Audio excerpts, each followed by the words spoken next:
Today we're looking at the most creepy unexplained mysteries in Zelda games. For example, let's look at an area called Romani Ranch from Majora's Mask. At first this place seems very peaceful, but it holds a dark secret to it. And the characters in this area seem to be oblivious to what is happening here, except for this one little girl called Romani. When you talk to her on the first day, she can be seen training with her bow and she'll say that they are coming. Then, if you wait around till night, a bunch of mysterious alien figures will attack the farm. There is nothing known about these unnamed creatures.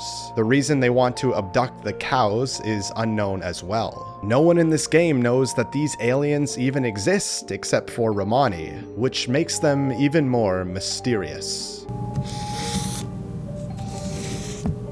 Detective Bits here. As you can see, there's a lot more to come, because these mysteries will only get more creepy as the video goes on. So let's see if we can answer some of the most unanswered Zelda questions. We're going to first look at Link's Awakening, because in this game, there is a boss called Moldorm. It's a pretty standard boss fight where he tries to bump Link off this platform that they're both fighting on. However, if you do get knocked off, you don't die, but rather fall down to this other area. And here you'll see these very unsettling dead bodies of other people. They seem to be hung by their necks, and only their skeleton remains. But what's weird is that it's not like the boss Moldorm hung these guys, cause he's a giant bug and has no way of doing that. So then the question remains, who are these people and how did they meet such an unfortunate death? This dungeon could have been an old prison, but I guess we'll never know why exactly. Well, it seems like this video has already gotten quite dark, but things will only continue to get more dark and creepy as we look at this next game, Twilight Princess.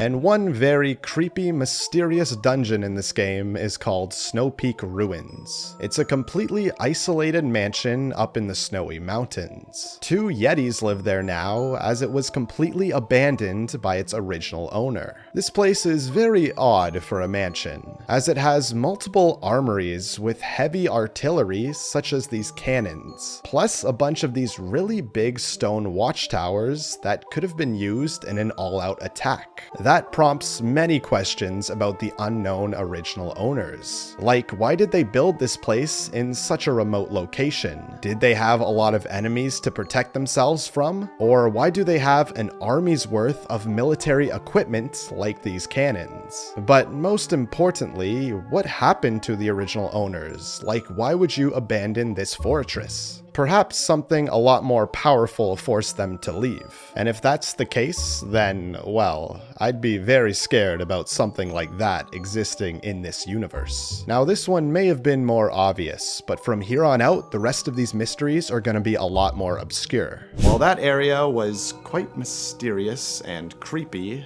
Now let's move on to possibly the creepiest enemy type in the entire Zelda series, known as Redeads. Now, despite just being terrifying in general, there's very little known about these guys as well. One of the biggest mysteries is the origin of the Redeads. While they are often portrayed as undead creatures, the exact circumstances of their creation or existence are never explained in detail within the games. Players have speculated about whether they were once living beings transformed into Redeads, or if they were just created through dark magic and curses.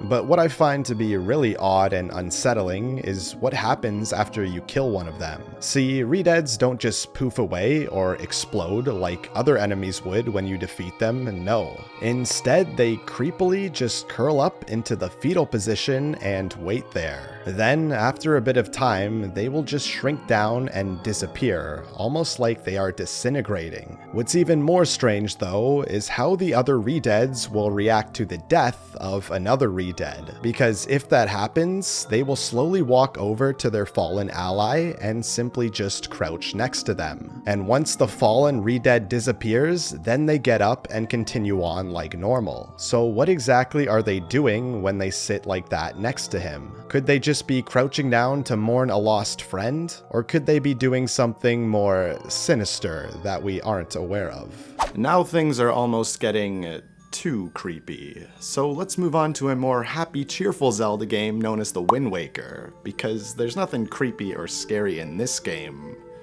right? Well, what about the Ghost Ship?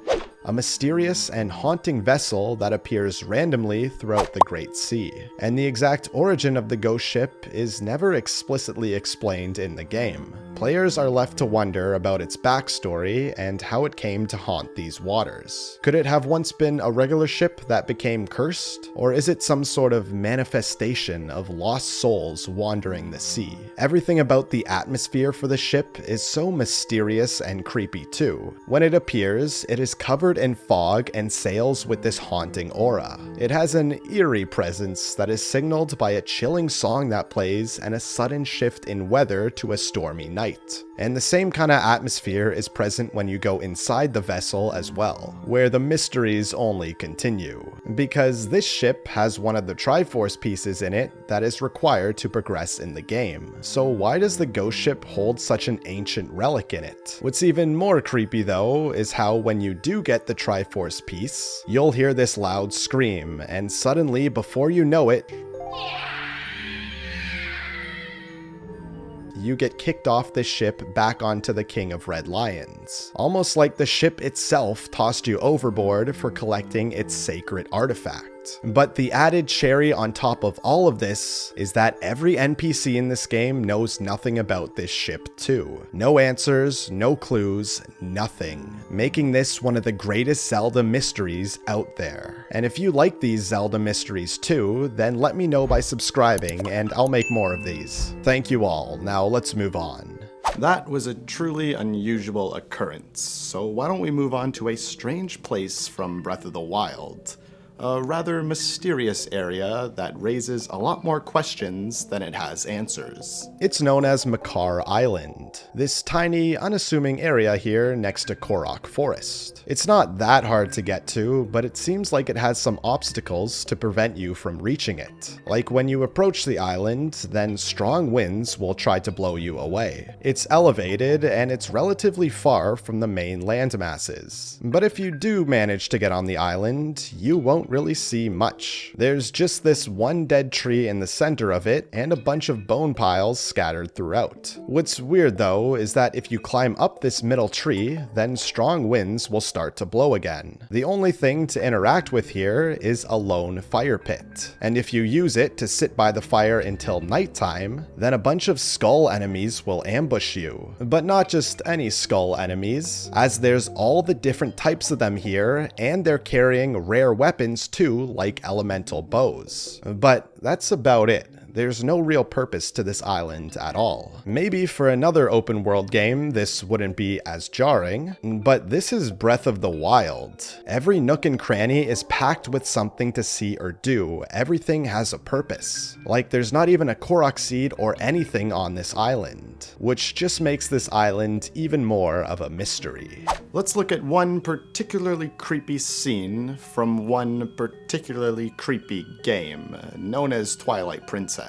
And it has to do with that really creepy cutscene in the game, which introduces these characters known as the Dark Interlopers to the player. One of the biggest mysteries surrounding the Interlopers are their origins. Where did they come from, and how did they acquire their powerful dark magic? Some people have theorized that there is a connection between the Dark Interlopers and the Sheikah tribe, as both groups possess advanced knowledge of magic and technology. So maybe they share a common ancestry or have interacted in the past. However, there is no concrete evidence within the games to confirm or deny this theory. The exact motivations of the Dark Interlopers are unclear too. While it's known that they wanted to claim the power of the Triforce for themselves, the reasons behind their ambition are not fully explained. So what drove them to rebel against the royal family of Hyrule and start a war for the control of the Triforce? Also, in the one cutscene that we do see of them, how come they look like a dark version of Link? Is this their actual appearance, or is this just a way of showing how easily they can turn regular people to their side? And if that is the case, then what did the Interlopers really look like? Well, I guess we'll never know. And now we come to one of the most odd, mysterious, and outright disturbing characters from the entire Zelda series, the Happy Mask Salesman.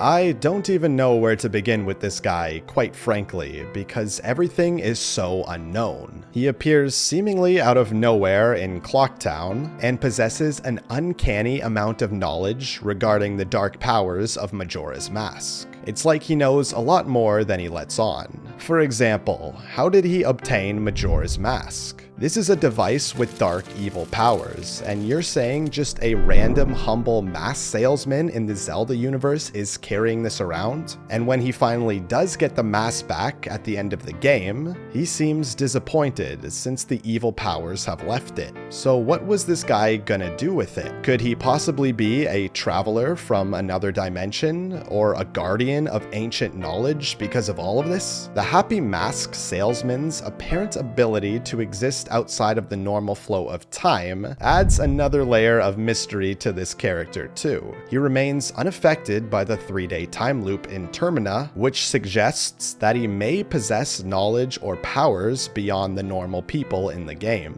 When you do enter the giant creepy moon at the end, how come all the kids in this weird heaven-like area have the face of the Happy Mask Salesman? Like, what is this all about? Oh yeah, and also, at the end of the game, he just completely phases out of existence. So who is this guy really? But the Happy Mask Salesman is not the only major mystery that surrounds this game.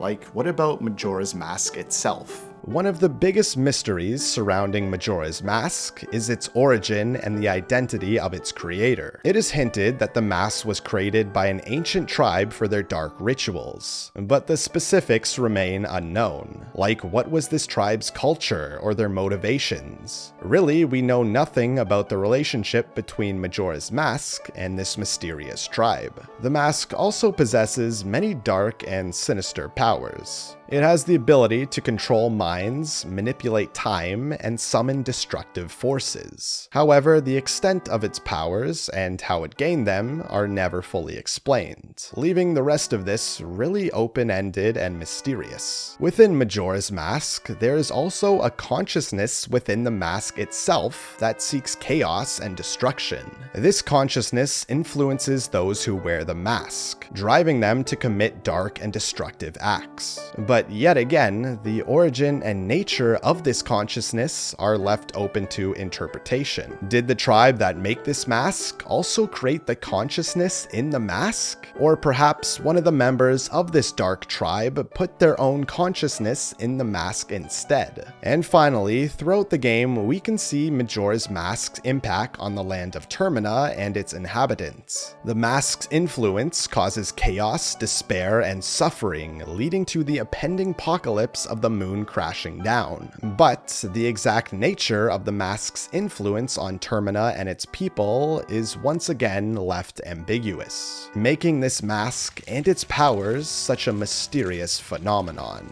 Speaking of mysterious phenomenons, let's stick with the N64 Zelda games and look at Ocarina of Time. At the end of the game, after you defeat Ganon and restore peace to Hyrule, Link is seen returning the Master Sword to the Temple of Time. Then suddenly, out of the blue, NaVi just flies off without saying anything to Link. And that's the last you see of NaVi, forever, in the entire Zelda series. So what was NaVi's fate after this, and what was the reason for her sudden departure? It feels so abrupt and unresolved, especially considering her role as Link's loyal fairy companion throughout the entirety of his quest. At the start of the next game, Majora's Mask, Link is implied to be looking for NaVi at first before getting sidetracked by the Skull Kid. So maybe NaVi just got lost in the deep woods then? I mean, it seems that Link wanted her to stay based on this. Some people have speculated that NaVi felt her mission was complete after aiding Link in defeating Ganon and restoring peace to Hyrule, while others believe that she may have felt out of place in the restored timeline and had her own journey to now pursue. But NaVi's actual reason for leaving engraving was never answered in the Zelda series, so all of this remains a mystery.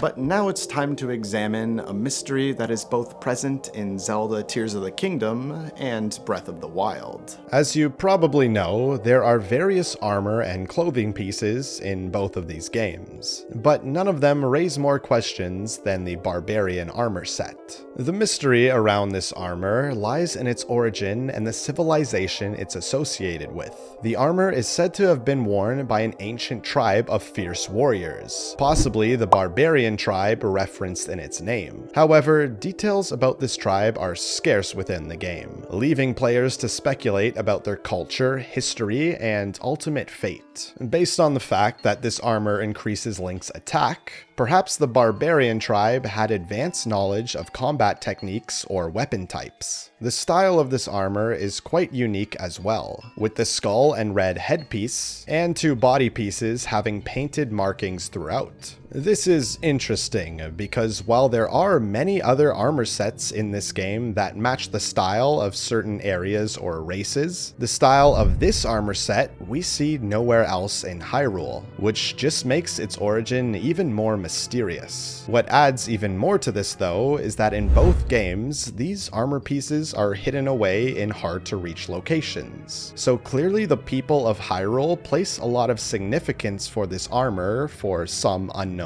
reason. Ocarina of Time features a bunch of creepy and mysterious locations, but now I want to talk about the one that presents the most questions to the player out of them all. This is the Forest Temple, the first temple that you have to complete as adult Link.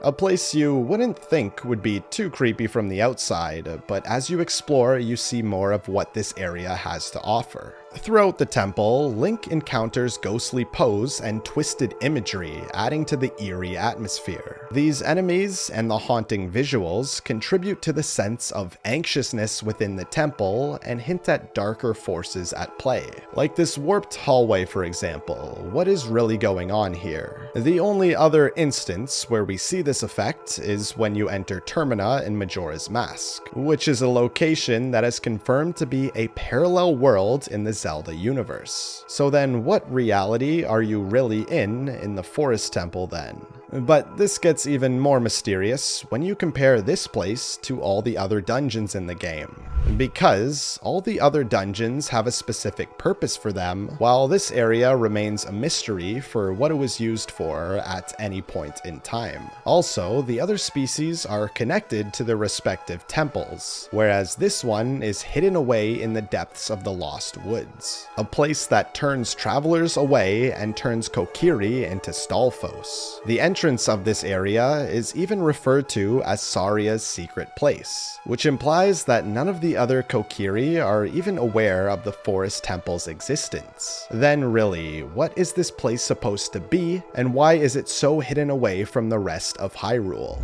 And finally, we have the most creepy mystery out of them all. A version of Majora's Mask that was haunted by its previous owner, Ben, which causes strange and frightening things to happen to the player of this version. I actually played a fan game based on it on my second channel that you can see from the video on screen. Because we all know that this mystery is fake, right?